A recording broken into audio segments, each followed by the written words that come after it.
Assalamualaikum warahmatullahi wabarakatuh. Alhamdulillah wassalatu wassalamu ala Rasulillah wa ala alihi wa man tabi'ahu wa mawalah. La haula wa la quwwata illa billah. Para pendengar dan para pemirsa mana saja berada yang saya muliakan. Ada 3 golongan manusia yang tidak akan diperhatikan nanti di hari kiamat. Allah tidak akan berbicara dengan mereka, Allah tidak akan memandang mereka, bahkan Allah akan menimpakan kepada mereka azab yang sangat pedih. Disebutkan dalam sebuah hadis Rasulullah, Thalathatun la yukallimhumullahu yawmal qiyamah wa la yanzuru ilaihim wa la yuzakkihim wa lahum azabun alim. Ada 3 golongan manusia di mana Allah tidak akan berbicara dengan mereka, Allah tidak akan memperhatikan mereka, dan Allah juga tidak akan mensucikan mereka, dan kepada mereka akan ditimpakan azab yang sangat pedih. Ketiga golongan itu terkait dengan sifat dan perilakunya semasa hidup di dunia. Siapa mereka yang 3 itu? Yang pertama kata Rasulullah, Rajulun kana lahu fadlu ma'in bittariq famana'ahu min ibnis sabil.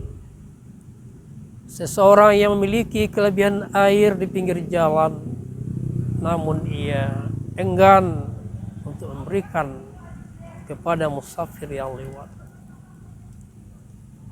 Yang kedua, warajulun baya'a imamahu la yubayi'uhu illa lidunya.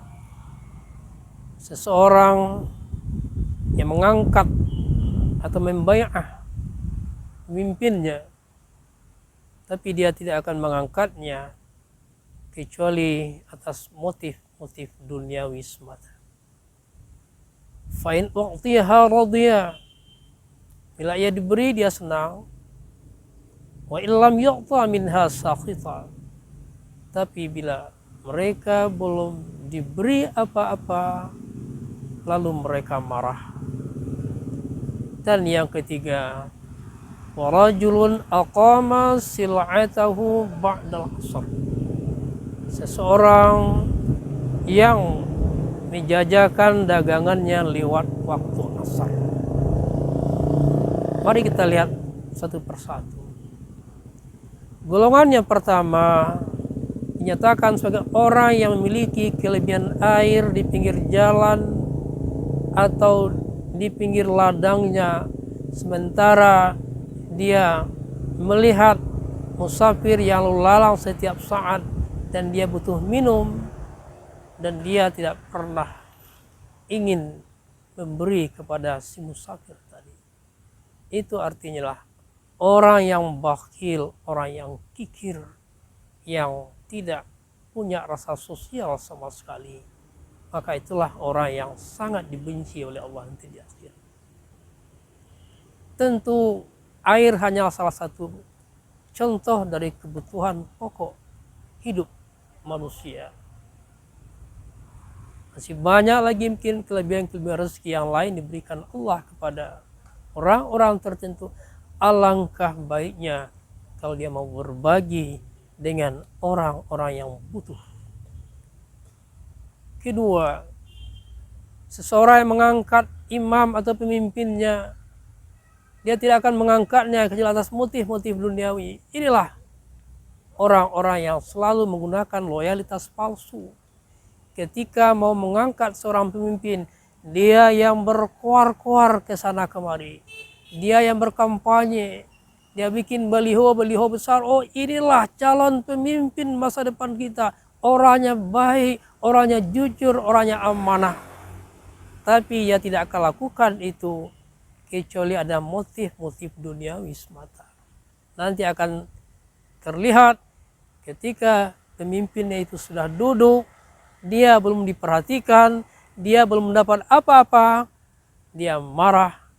Jika perlu, dia pula yang pertama menggalang kekuatan untuk menjatuhkan pemimpin yang tadinya dia agung-agungkan. Inilah tipe-tipe pengkhianat. Rusaknya sebuah masyarakat, rusaknya suatu negeri, bangsa dan negara karena ulah para pengkhianat-pengkhianat seperti ini. Oleh karena itu mari kita waspadai pengkhianat-pengkhianat yang semacam itu.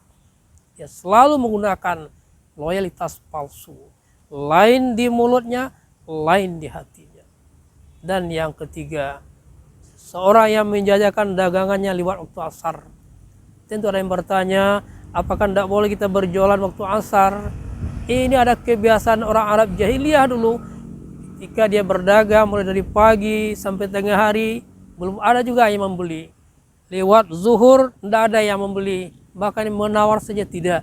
Bahkan waktu asar dia gunakan berbagai macam taktik untuk melariskan dagangannya itu dengan menggunakan sumpah-sumpah dengan menyebut nama Allah. Ingat, bersumpah dengan menyebut nama Allah tidak boleh sembarang tempat saja. Ada tempat-tempatnya. Kalau hanya sekadar melariskan dagangan, tidak perlulah dengan menyebut nama Allah. Demi Allah, la'ataitu kaza wa kaza. Sungguh aku beri barang ini dengan harga sekian. Pokok padangnya saya belum dapat lagi. Nah, ini contoh orang-orang yang suka mengeluarkan sumpah. Biasanya sumpah itu tiada lain hanya untuk menutupi kebohongan. Na'udzubillahi min zalik. Mudah-mudahan kita terhindar dari sifat yang tiga macam tadi. Wassalamualaikum warahmatullahi wabarakatuh.